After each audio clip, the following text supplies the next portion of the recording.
شروع اللہ کا نام لے کر جو بڑا مہربان نہایت رحم والا ہے۔ سب طرح کی تعریف اللہ ہی کے لیے ہے جو تمام مخلوقات کا پروردگار ہے، بڑا مہربان نہایت رحم والا، انصاف کے دن کا حاکم۔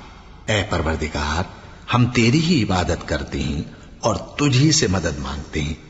ہم کو سیدھے رستے چلا، ان لوگوں کے رستے جن پر تو اپنا فضل و کرم کرتا رہا، نہ ان کے جن پر غصے ہوتا رہا، اور نہ گمراہوں کے۔ آمین۔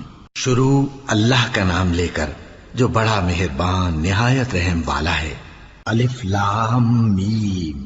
یہ کتاب یعنی قرآن مجید، اس میں کچھ شک نہیں کہ اللہ کا کلام ہے، پرہیزگاروں کے لیے رہنما ہے جو غیب پر ایمان لاتے اور آداب کے ساتھ نماز پڑھتے اور جو کچھ ہم نے ان کو عطا فرمایا ہے اس میں سے خرچ کرتے ہیں، اور جو کتاب اے پیغمبر تم پر نازل ہوئی اور جو کتابیں تم سے پہلے پیغمبروں پر نازل ہوئیں سب پر ایمان لاتے اور آخرت کا یقین رکھتے ہیں۔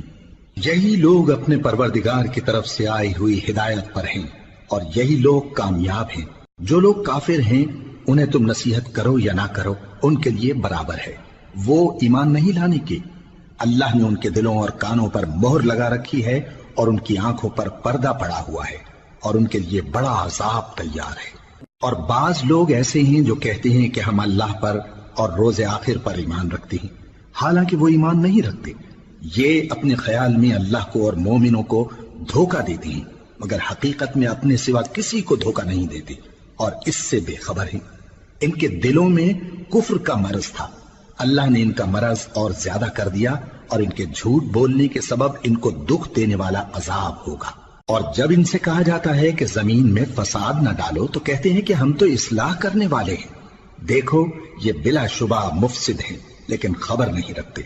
اور جب ان سے کہا جاتا ہے کہ جس طرح اور لوگ ایمان لے آئے تم بھی ایمان لے آؤ تو کہتے ہیں بھلا جس طرح بے وقوف ایمان لے آئے ہیں اسی طرح ہم بھی ایمان لے آئے۔ سن لو کہ یہی بے وقوف ہیں لیکن نہیں جانتے۔ اور یہ لوگ جب مومنوں سے ملتے ہیں تو کہتے ہیں کہ ہم ایمان لے آئے ہیں، اور جب اپنے شیطانوں میں جاتے ہیں تو ان سے کہتے ہیں کہ ہم تمہارے ساتھ ہیں، اور مسلمانوں سے تو ہم ہنسی کیا کرتے ہیں۔ ان منافقوں سے اللہ ہنسی کرتا ہے اور انہیں مہلت دیا جاتا ہے کہ شرارت و سرکشی میں پڑے بہک رہے ہیں۔ یہ وہ لوگ ہیں جنہوں نے ہدایت چھوڑ کر گمراہی خریدی تو نہ تو ان کی تجارت ہی نے کچھ نفع دیا اور نہ یہ ہدایت یاب ہی ہوئے۔ ان کی مثال اس شخص کی سی ہے جس نے شب تاریک میں آگ جلائی، جب آگ نے اس کے ارد گرد کی چیزیں روشن کی تو اللہ نے ان لوگوں کی روشنی زائل کر دی اور ان کو اندھیروں میں چھوڑ دیا کہ کچھ نہیں دیکھتے۔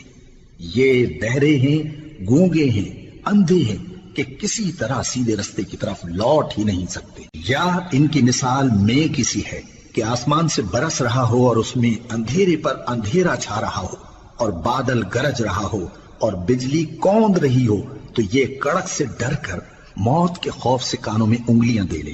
اور اللہ کافروں کو ہر طرف سے گھیرے ہوئے ہے، قریب ہے کہ بجلی کی چمک ان کی آنکھوں کی بصارت کو اچک لے جائے۔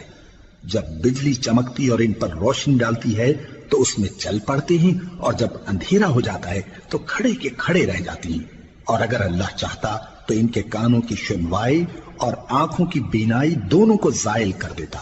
بلا شبہ اللہ ہر چیز پر قادر ہے۔ لوگو اپنے پروردگار کی عبادت کرو جس نے تم کو اور تم سے پہلے لوگوں کو پیدا کیا تاکہ تم اس کے عذاب سے بچو، جس نے تمہارے لیے زمین کو بچھونا اور آسمان کو چھت بنایا اور آسمان سے مے برسا کر تمہارے کھانے کے لیے انواع و اقسام کے میوے پیدا کیے۔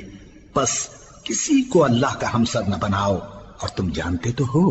اور اگر تم کو اس کتاب میں جو ہم نے اپنے بندے پر نازل فرمائی ہے کچھ شک ہو تو اسی طرح کی ایک صورت تم بھی بنا لاؤ، اور اللہ کے سوا جو تمہارے مددگار ہوں ان کو بھی بلا لو اگر تم سچے ہو۔ پھر اگر ایسا نہ کر سکو اور ہرگز نہیں کر سکو گے تو اس آگ سے ڈرو جس کا ایندھن آدمی اور پتھر ہوں گے اور جو کافروں کے لیے تیار کی گئی ہے۔ اور جو لوگ ایمان لائے اور نیک عمل کرتے رہے ان کو خوشخبری سنا دو کہ ان کے لیے نعمت کے باغ ہیں جن کے نیچے نہریں بہ